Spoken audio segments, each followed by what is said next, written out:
లోకంలో దేవత ప్రసాదం తిందని నాకు తెలదేటమ్మా. నువ్వు కొబ్బరి చెప్ప తీయడం నన్ను చూసినాను, కానీ రవీంద్ర బాబు నట్టుకొచ్చే వరకు నువ్వు వేడే ఉండాలని తెలియనట్టు నాటకం వాడినాను.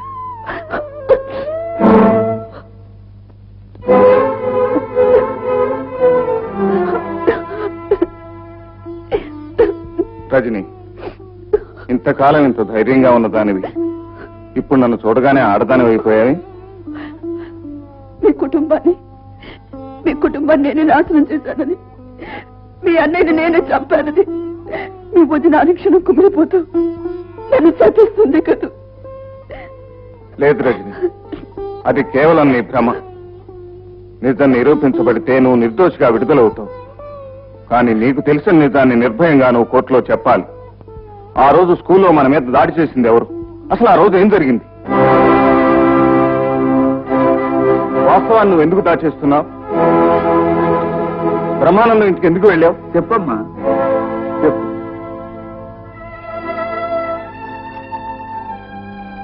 చెప్తాను. ఆ రోజు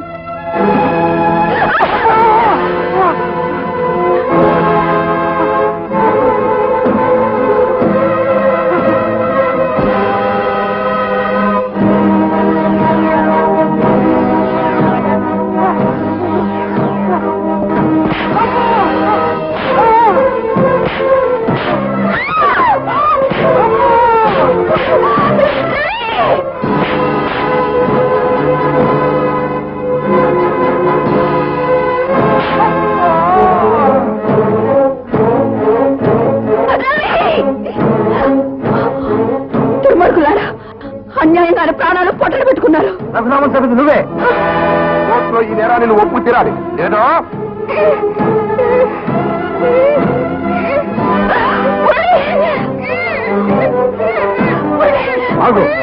ఈ నేరాన్ని నువ్వు నెత్తిన వేసుకుని వెళ్ళపోతే వేలాడుతున్న ఈ పసివాడి తన నేల రాలిపోతుంది. అయితే నువ్వే ఈ నేరం చేశానని ఒప్పుకో.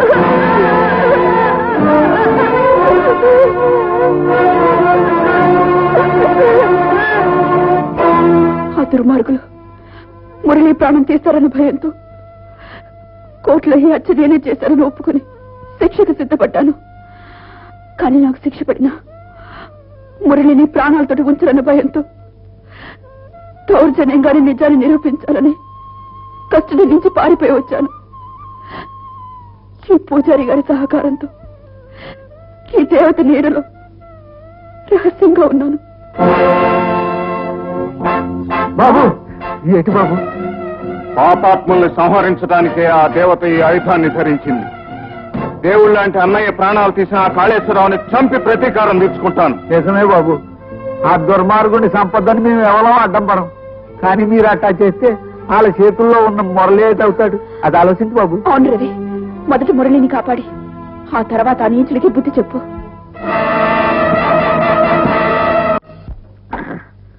చదువుకోవట్రా? చంపేస్తాను. పట్టుకోబోస్తాం. నేను చదవను. చదువుకోకపోతే కాళ్ళు చేతులు కొట్టి బొంబాయి పంపిస్తాను. జాగ్రత్త.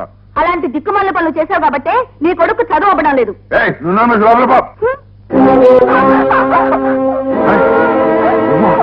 నీకు అమ్మేసిన అక్కర్లేదు పిస్తోలు. నీ కొడుకు కాలు చేయి విడిచేసి నేనే అమ్మేస్తాను వీడిని. మర్యాదగా నా కొడుకును వదిలిపెట్టు. వీడిని నేను విడిచిపెట్టాలంటే శివయ్య కొడుకు నువ్వేం చేశావో చెప్పాలి. చెప్పకపోతే వీడు వెళ్తాడు బొంబాయి అమ్మకానికి.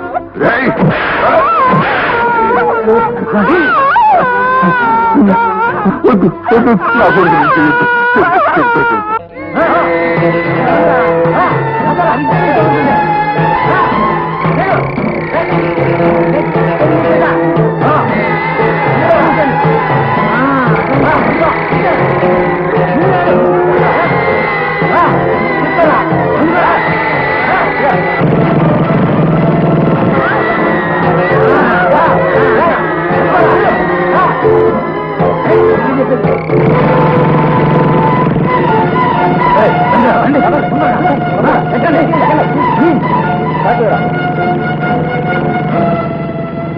ట్యాంకులో ఏముందాయా? ఏముంటే నీకెందుకు?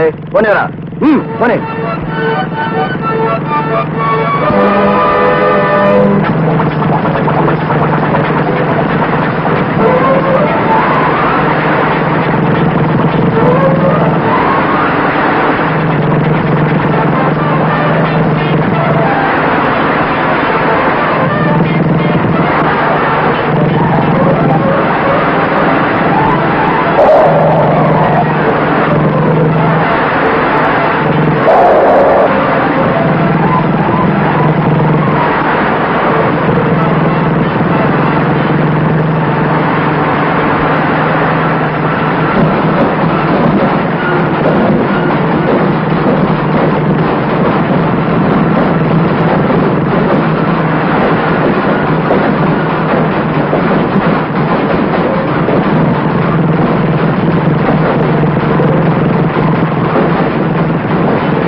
బాబు మురళి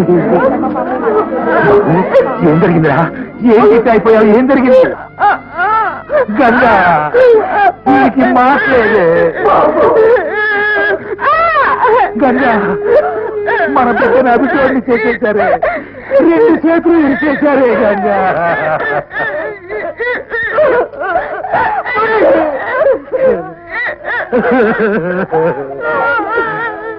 మురళి మురళి, వందే మాత్రం బాబాయిని చంపింది ఎవరు? నిన్ను ఇలా చేసింది ఎవరు?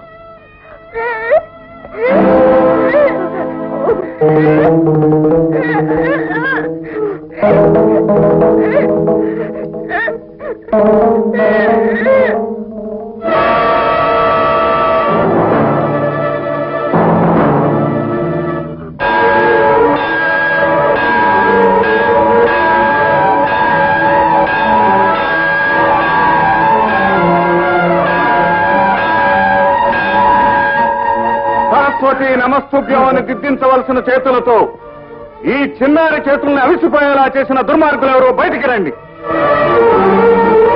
గురు బ్రహ్మ గురు విష్ణు అని పవిత్రంగా పలికే ఈ ప్రాంగణంలో అత్యాచార పహాకారాలను రేకెత్తించిన పరమ రాక్షసులు ఎవరో బయటికి రండి. పాఠశాలను బలిపీఠంగా మార్చిన కిరాతకులు ఎవరో బయటికి రండి. మీ అందరికీ దండాలెడతారు. ఈ నా కొడుకండి, ఈ బళ్ళో చేర్చిన రోజునే ఆడి బతుకు పంటలైపోయిందండి బాబు. దేనికి?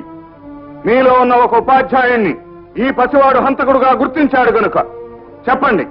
ఉపాధ్యాయ వృత్తికే కళంకం తెచ్చిన ఆ దుర్మార్గుణ్ణి బయట పెట్టండి. చూడు రవీంద్ర, పసిపిల్లలకు అబద్ధమాడరాదు, నిజమే పలకవలయను అని నీతులు చెప్పే మేము ఈ స్కూల్లో 500 తీసుకుంటూ 1000 రూపాయలకు సంతకం చేస్తున్నాం. మా దగ్గర నుంచి నిజం ఎలా వస్తుంది బాబు?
పసివాణ్ణి ఔటివాణ్ణి చేసిన నీ చేతుల్ని విరిచేస్తాను.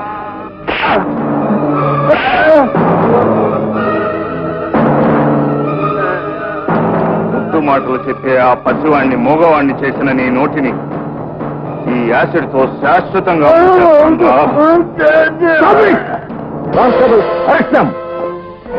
ఏమిటి దౌర్జన్యం? ఇన్స్పెక్టర్ గారు, ఇతను ఆవేశంలో చేసే ఈ పని వెనుక ఈ పాఠశాలలో జరిగిన చాలా ఘోరాలున్నాయి. వీళ్ళెవరూ ఉపాధ్యాయులు కాదు. వీళ్ళకి దడిసి చైర్మన్ గారికి భయపడి ఇన్నాళ్ళు నేను నోరు మూసుకోవాల్సి వచ్చింది. ఇతన్ని అరెస్ట్ చేస్తే మొత్తం బయటపడుతుంది.